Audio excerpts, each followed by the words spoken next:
So before we start this election, 10.5 million against William Ruto is ready.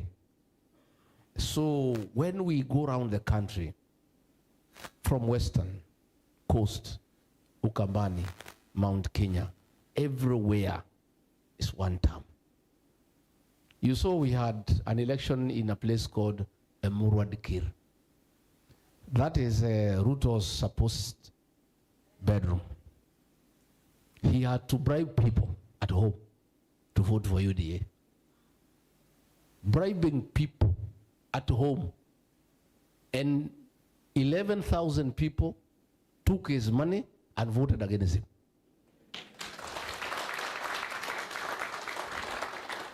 That is how sweet the whole thing is. I can tell you, that Rift Valley, we shall split with him half-half.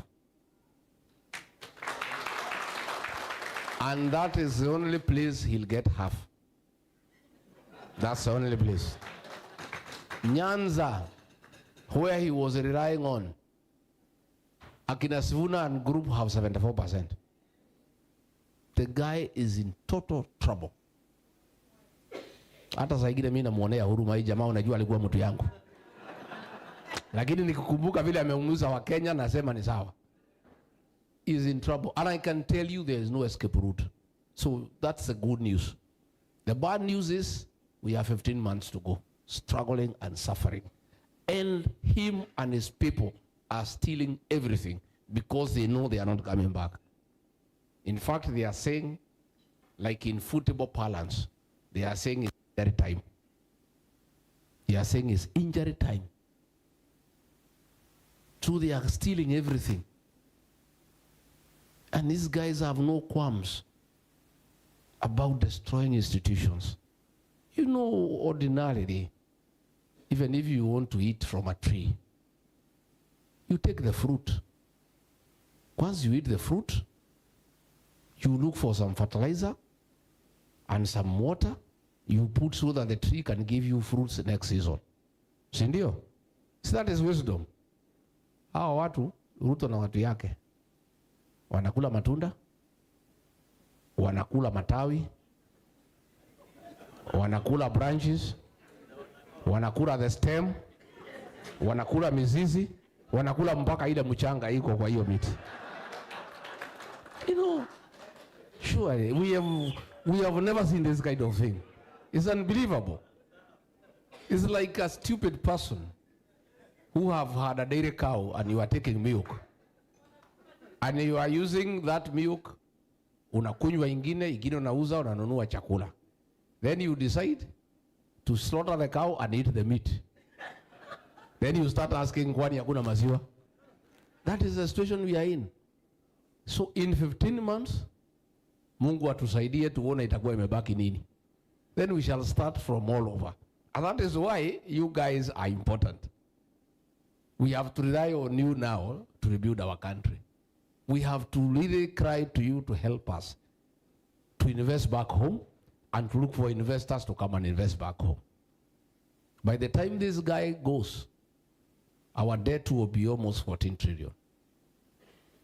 And today, we are spending every year 1.1 trillion to pay interest alone on the debts that we have. And he's still borrowing more. I'm told when I'm here, he has also left the country. Ametoka tena ameenda. Kutafuta madeni. Sasa tunauliza tutaenda wapi? So, lakini sasa tutafanya nini? Sisi tunasema we have a constitution. Much as the guy is messing, there is nothing we can do because we believe in the rule of law and constitutionalism. The way to remove a president is through the ballot. There will be an election on 10th of August next year. We just have to vumilia mpaka mwaka ujao. Tuombe Mungu wasikule kila kitu. Hata kama wanakula matunda na matawi, watuachie at least mchanga so that we can plant another tree. But if they even eat the soil where the tree is, then we have a big problem. We have a big problem. They have made bribery a way of life. You know bribery, hapa kwenu hakuna bribery. No policeman here can take a bribe. Lakini kwetu zamani hata polisi wakichukua pesa ya bribe, at least walikuwa wanajificha. Hata yule anapeana na kuja hataki aonekane. Huyu mtu anahonga watu mchana. Wanaitwa State House, kila mtu 10,000 walimu wanachukua wanaenda. Wengine wanaitwa wanachukua in broad daylight. Amefika pahali sasa hata anakosa watu ya kuhonga. Juzi ametafuta Wakorino wamekosekana.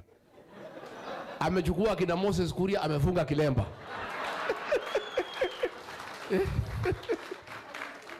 You know? Simuliona Moses Kuria na kilemba? That is how low this guy has sunk. You know? He is desperate for the Church of Christ. Sasa ameitana Wakorino wakuja, watu wamekosekana. Amepiga nyinyi Moses Kuria, tafutieni mimi watu, mtafute kitabaya waiti mkatakate mfunge mkuje. Sasa Kuria akaona ndio akonvince wengine hata yeye afu.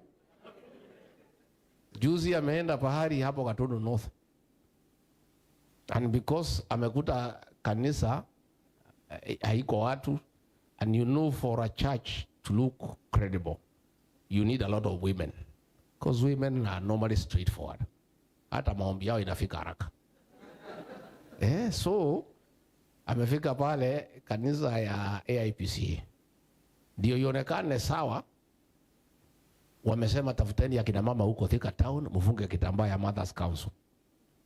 Wamama wamekosekana ya kutosha. Amesema si hata wanaume mfunga kitambaa. Wanaume wamefika pale wamefunga kitambaa ya Mothers Council. That is how desperate that character is.